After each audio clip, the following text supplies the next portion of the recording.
Hi everybody, I am Ray from the Cake Cafe and I am here to teach you how to make gingerbread this evening.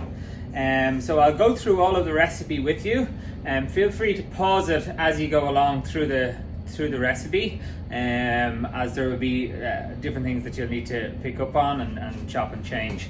So first up I have 550 grams of plain flour. Now make sure it's not self-raising flour, just plain flour with no rising agent in it. Next we're going to add 200 grams of brown sugar. We're going to add 2 teaspoons of ginger and 2 teaspoons of cinnamon. We're going to add 2 teaspoons of baking powder. And then we're going to also add 150 grams of butter. Now just make sure your butter is really cold and cut into small cubes, like about that size. So we pop the butter in and then we go through the process of what's called rubbing in the butter. Now, so you want to rub in all the ingredients, mix them together like so. And you want to make sure you're breaking up the bits of butter as it goes. And then what you want to do is just rub the butter through the tips of your fingers so it mixes in with the flour. Okay? So you want to kind of keep it as cold as possible. So you're rubbing it through the flour mixture until we get to a breadcrumb stage. Now this is what it should look like once you've rubbed the butter in. So you don't want any big lumps of butter and you just want it to go to a breadcrumb consistency. So the last thing to go in is your golden syrup. So I have 100 grams of golden syrup here with 2 eggs. Now the key here is to make sure it's fully mixed in because your golden syrup will sit at the end. So you want to beat it in really well. Because it's quite a dry mixture, you want all of your wet ingredients to get in there, especially the golden syrup. So just kind of really scrape it off the bottom like that so there's nothing left in the bowl. You want everything to get in. And then you pop it in. So just make sure every last bit of it goes into the bowl like so.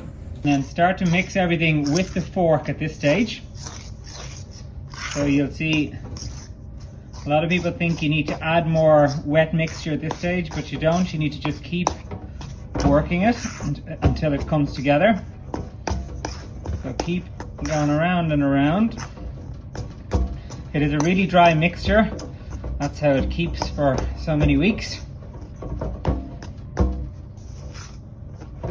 Just keep turning it like so. Now, at this point, just get your hands in there.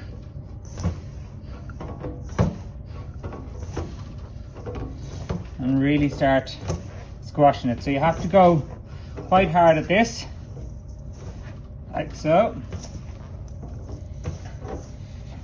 So just make sure it's totally mixed the whole way through. You want all the ingredients to be even throughout.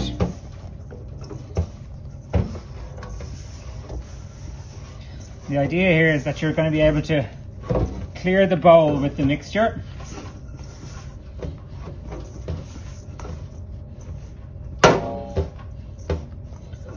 Like so it's nearly there. So next you want to start flouring your surface. Put a good bit of flour on the surface, like so. Then get the whole mixture straight on, like so. And a little bit of flour on top.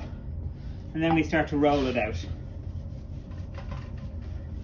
And as you're rolling it, you want to just turn it a little bit, like so. Back again. This is just so it doesn't stick to the counter.